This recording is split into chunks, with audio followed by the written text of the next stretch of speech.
This is our rotary snowplow, Southern Pacific Maintenance Away number 205.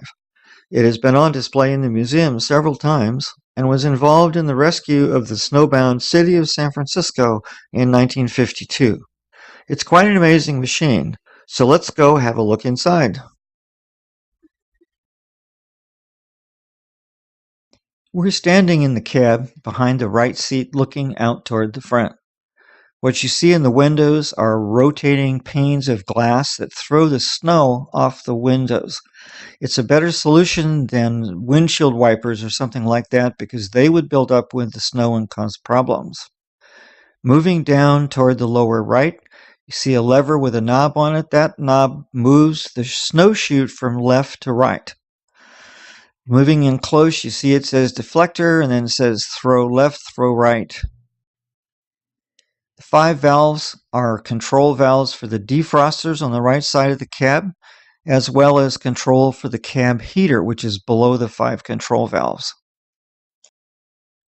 All of the power controls for the rotary are located in the center of the cab due to the non-existent visibility from the snow being blown to the left or the right.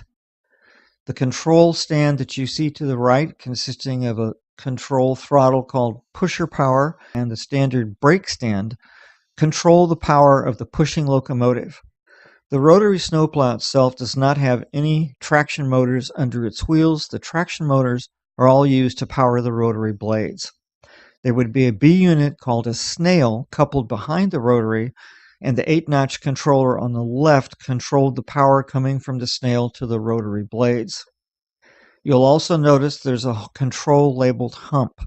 If the pushing locomotive was configured with the hump controller, then the rotary operator could put the pushing locomotive in run 1 and then use the hump control in the rotary to precisely control the forward or reverse speed of the whole consist. Moving on around between the seats, we're going to focus on the control panel that's immediately above the brake stand. The 2 black-faced gauges are brake pipe pressure gauges. The white-faced meter on the left is a speedometer. It's unusual in that the needle moves to the right for forward motion and the needle moves to the left for backward motion. White-faced meter on the right is the RPM meter for the rotating blades themselves. And then above that are various control switches, including 2 emergency stop buttons, switches for generator field, headlights, etc. Moving overhead are the controls for the whistle, horn, bell, and the sanders.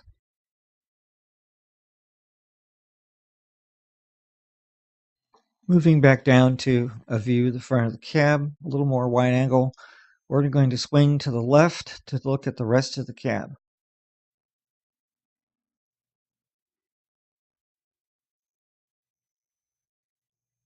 There's the radio phone, left cab seat, and then moving back to the left side of the cab, it looks very similar to the right side.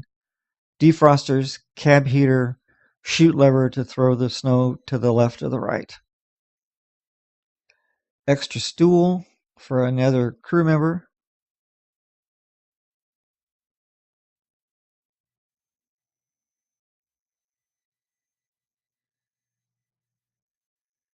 Left cab entrance door. Water cooler. Drop down bench seats for more crew. Water cups. Clipboard holder.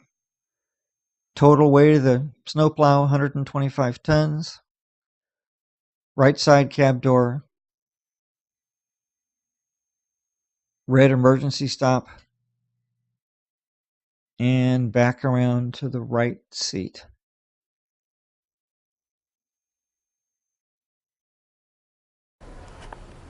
Now we're going to move into the back of the rotary and see how everything works. But first, I'm going to swing around behind the cab and show you something that I found amusing, and that is the water bottle and tank that actually supplies the drinking water. I think after seeing this, I would be bringing my own drinking water from that point on. Looking down from the drinking water tank, we're looking at the first or front set of traction motors. Close-up of the left side motor. The drive shafts from the traction motors all come together under the cab in a very large gearbox.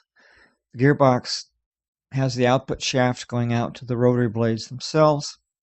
Here's a close-up of the gearbox with a 1-foot ruler for scale. It's pretty impressive. Moving back a little bit, the catwalk that you're looking at is on top of the plenums that carry the cooling air to the traction motors. They are actually locomotive traction motors, and therefore they need cooling air just like they do in a locomotive.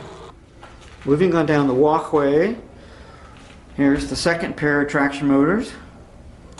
Same setup, wiring coming down from a wiring channel box into the traction motors. And again, underneath the walkway and then going over to the right behind the cables and around the corner, you can see the plenum that carries the cooling air to the traction motors.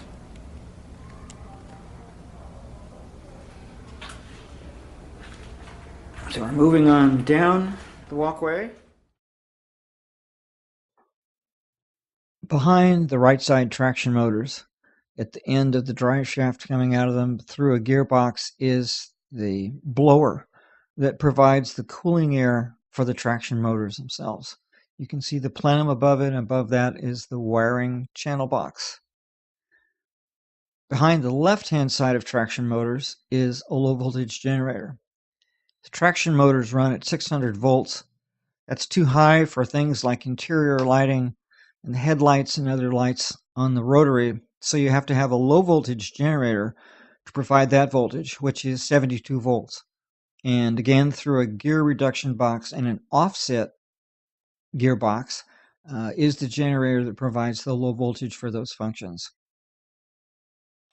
Moving on down the catwalk, we walk past some electrical cabinets that are prominently stenciled danger 600 volts.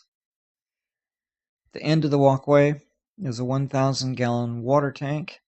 The water tank is to supply water for the steam generator. Hanging on the water tank are the electrical cables that run out of the rotary above the back door and connect into the snail B unit behind it. There's a stairwell, goes down to the bottom floor of the rotary, and there is the steam generator. Steam generator is very important because it generates steam for heating the cab, defrosting the windows, and also keeping the blades of the rotary defrosted. Here is a wide-angle shot of the steam generator. Way up in the corner beside the exhaust stack from the steam generator is the air horn. I'm now climbing down on top of the low voltage generator, and what you see here is a lubricating line coming into the drive shaft to the generator plus the rear left traction motor. If we swing on around to the right, here's a holdover from the steam days. This is a Nathan lubricator that's being used to lubricate a lot of the drive shafts in the rotary snowplow. Here's a close-up of the lubricator. It's very similar to the units on the cab forward and many other steam locomotives. I'm now standing next to the left forward traction motor. If we look forward from the traction motor, we can again see the large gearbox that brings the power from the left and right-hand drive shafts and combines that output into a single shaft going out to the rotary blades. Looking back from that same position are the rear two traction motors with their electrical cabling. And on the left-hand side in the back is the blower for the traction motor cooling air. And on the right side is again the low voltage generator supplying 72 volts to the interior lights, headlights, etc. We've seen most of the important things in the back of the rotary. And if you look to the upper right, up against the ceiling is a large water tank that holds 14,000 gallons. Part of its function is to supply extra water for the steam generator. It also weighs 58 tons, which is significant as far as adding additional weight to keep the rotary on the tracks. Gonna walk on up to the cab. Got to squeeze past these drums of some unknown substance. Past the traction motors again. One more look at that bottle of water. Now we're back in the cab, and that's the end of our tour. And thank you very much for watching.